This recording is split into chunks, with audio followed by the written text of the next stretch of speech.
Bonjour, alors aujourd'hui on est parti sur un exercice autour du thème identité de Bezout et polynôme.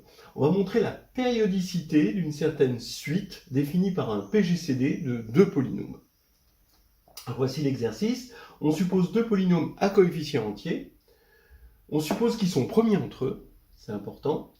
Et on va poser UN égale le PGCD de P de n, Q de n. Bon, n étant parcourant l'ensemble des entiers naturels. Il faut montrer que UN est périodique. Et l'indication, utiliser une identité de Bezout sur P et Q. Attention, double piège. D'abord, une identité de Bezout sur Z de X, il faut y réfléchir un petit peu. Et ensuite, il faut bien voir la différence entre l'identité de Bezout qui va avoir lieu dans un anneau de polynôme et l'identité de Bezout, ici, qui serait liée à UN et qui a lieu dans les entiers. D'accord ? Donc, il faut faire la part des choses et je vous laisse y réfléchir. Je vous apporte la réponse immédiatement. Alors, attention dans ce problème, il ne faut pas foncer tête baissée avec l'identité de Bezout sur P et Q. On est dans Z de X. Z de X, bon, on peut savoir ou pas qu'il est factoriel. Donc ça veut dire que premier entre eux veut dire qu'il n'y a pas de diviseur commun. D'ailleurs, j'aurais pu mettre ça dans l'énoncé. Bon, ils n'ont pas de diviseur commun non trivial. Mais on ne peut pas sauter directement de premier entre eux à une identité de Bezout. Il faut bien se rappeler qu'une identité de Bezout, c'est dans un anneau principal. Donc, il va falloir se ramener à P et Q dans un anneau principal. L'anneau principal le plus proche de Z de X, c'est Q de X, parce que Q est un corps. Donc lui est euclidien, donc principal, on le sait. Mais maintenant, le fait de s'être retrouvé là-dedans, est-ce que ça n'a pas changé le fait qu'ils soient premiers entre eux? Là, ça voulait dire qu'ils n'avaient pas de diviseur en commun. Est-ce qu'ils continuent à ne plus avoir de diviseur en commun? Parce que maintenant, il y a beaucoup plus de diviseurs, puisqu'on a augmenté l'anneau. Alors j'affirme, et c'est important, que oui, si, supposons que le PGCD de P et Q soit D, et on se trouve dans Q de X, alors ça veut dire que P est égal à D fois P0, Q est égal à D fois Q0. Alors attention, bon bah là, évidemment, P0 et Q0 sont premiers entre eux, mais on est dans Q de X. D est dans Q de X, P0, Q0 sont dans Q de X, etc. etc. Donc, bon, bah, il y a une technique associée à ça, c'est le contenu de Gauss. On va poser D, qui est a priori dans Q de X, comme un rationnel, alpha sur bêta, fois un D tilde, qui lui est dans Z de X, lui c'est dans Z de X, et de contenu 1. C'est-à-dire que le contenu, c'est le PGCD de tous les coefficients du polynôme. On fait pareil pour P0, pareil pour Q0. Bon, par exemple, pour P0, ça va nous donner P égale alpha sur bêta D tilde, et fois un gamma sur delta P0 tilde. Voilà.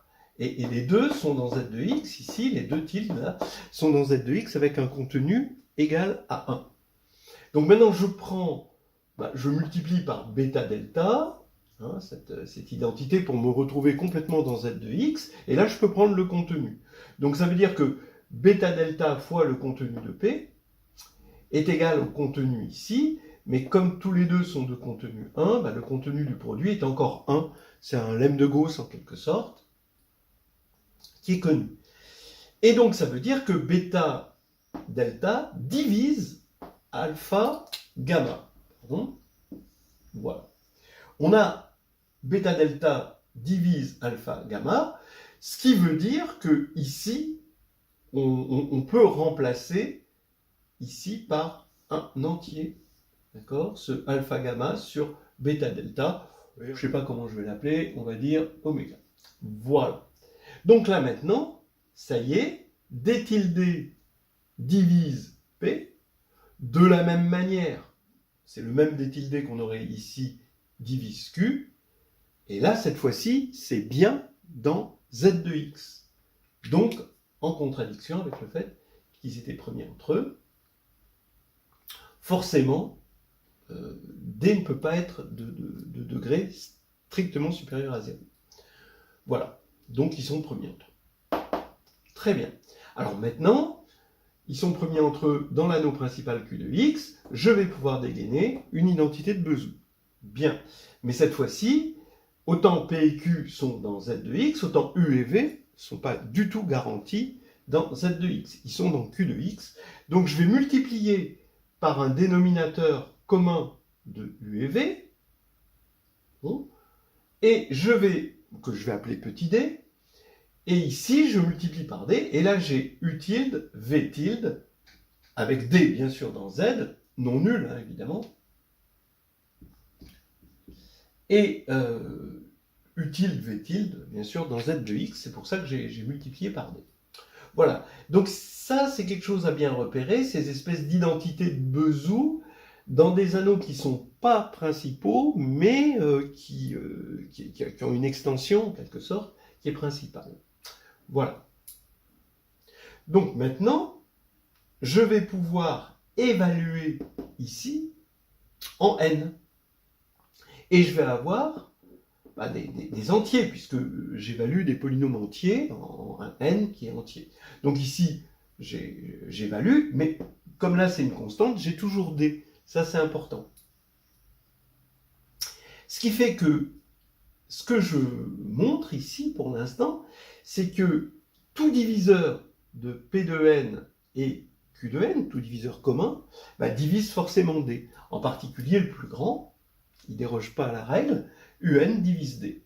Voilà. Donc ça veut dire que notre suite est finalement une suite de gens qui sont tous des diviseurs d'un même nombre commun, D, bon, qui n'est pas clair au départ, mais qui est connu dès qu'on connaît une identité de Bezout pour P et Q. Voilà. Alors maintenant, c'est presque terminé.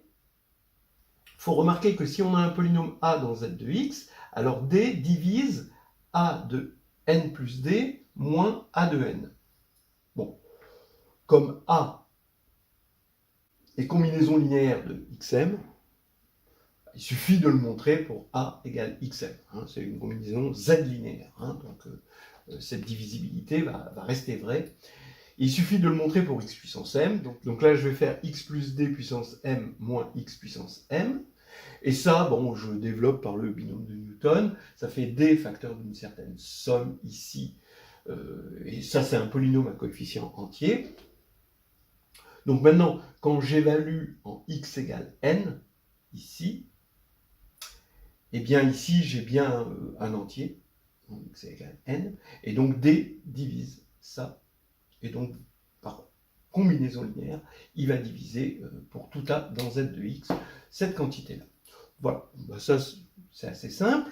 Alors maintenant, je remarque que tout diviseur de P de n, tout diviseur commun hein, de P de n et Q de n, va diviser P de n, Q de n, donc P de n plus dk. Pourquoi plus dk? Parce que tout diviseur ici divise d aussi. Donc ça divise des éléments de cette forme-là et de cette forme-là. J'ai changé k en l, hein, parce que ici je vais avoir un autre nombre. Donc ça veut dire que tout diviseur de P de n et Q de n divise en particulier P de n plus d et Q de n plus d, puisqu'ils sont sous cette forme-là, d'après ce qu'on a vu. Maintenant, réciproquement, si on divise ça et ça, eh bien, on divise aussi ça et ça. Oui, parce que si on divise ça et ça, donc on divise U indice n plus D, bien sûr, et donc on divise D, d'après ce qui est là. Hein. Il suffit de remplacer n par n plus D. D ne dépend pas de n. Tout est là, en fait. Et donc, finalement, on va diviser ces trucs-là, et donc on va diviser ça et ça. Donc ça veut dire que UN divise UN plus D, et UN plus D divise UN.